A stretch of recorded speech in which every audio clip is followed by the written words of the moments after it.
Welcome to another video on smart architectural programming. And we are the go-to source for building strong programming foundations, one concept at a time. In today's video, if you're following along our introduction to Java book, this is one of the accompanying videos to that book, and it is also one of the book into our introduction to Java series on our channel. And we're diving into a super helpful topic today, which is built-in methods for arrays. Now, built-in methods are very powerful tools. These are tools that you use to do work that otherwise you might have to code long hours to do, but someone else, particularly the developers of Java, have coded that particular feature into the language already, and you just need to leverage that feature to do what you need to do. And we'll explore some of the simple types of activities that you can do on with the arrays using these built-in tools. So whether you're into sorting, searching, or simply copying data, arrays class definitely has a method that you can leverage. So without further ado, let's push into the Java built-in methods. The first we need to look into is basically sorting arrays, right? So Java makes a breeze with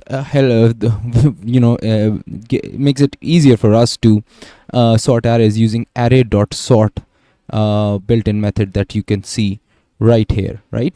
So this method, you can also find this method over here. We're leveraging in this particular code base here. So what we're doing here is we're basically creating a sort example, right? And within that we have a main function. Within the main function we have an array called numbers, and which has like 5 elements within that. So with that array, yeah, sorry about that, it being a little messy here today. So with that array having 5 elements there, as you can see, we print them out after sorting them, right? So we use the array.sort.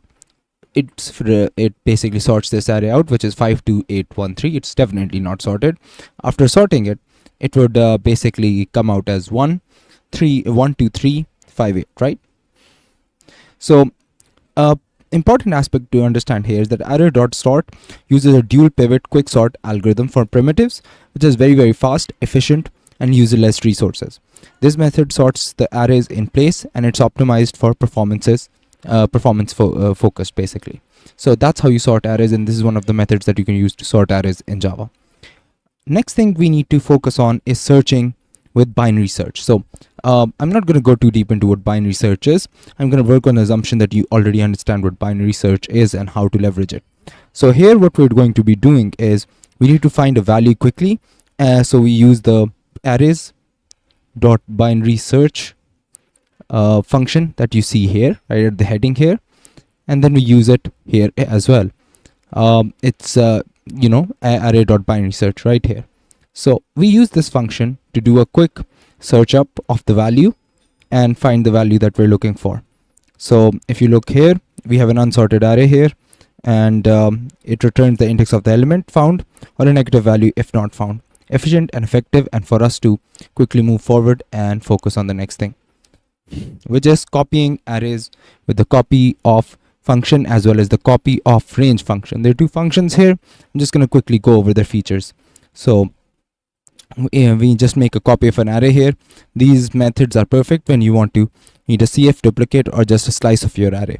The range copy would ask you to specify exactly which portions of the array that you need to slice out to copy, while the other one just copies the entire array. Next thing is comparing arrays with arrays.equal function, right? So here you can compare arrays using arrays.equal. Again, on the heading you can see that, as well as in the code base here, and this checks content equality, not reference equality. Perfect for checking if 2 arrays look the same, so we leverage this for that. Now next is basically filling arrays, right? So here you need to fill array quickly with the same value.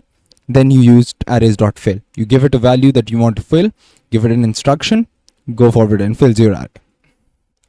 To get more deeper into any of these methods, you might want to actually look into the documentation. So I'm just giving you a quick update on these different methods that you can use for that, right? Java's built, basically with that, I think we've wrapped up all the methods that we need to cover. Java's built-in methods for arrays take a lot of manual work, out of the equation, letting you focus more on logic and less on boilerplate. Want to dive deeper? Check out our Chapter 6 in Introduction to Java book. It's packed with hand-on exercises and projects. With that, if this helped you, give us a like, subscribe, or drop a comment. If you have any questions or want us to cover another topic, let us know. Thanks for watching Smart Architectural Programming, where structure meets syntax. We see you in our next video. Thank you.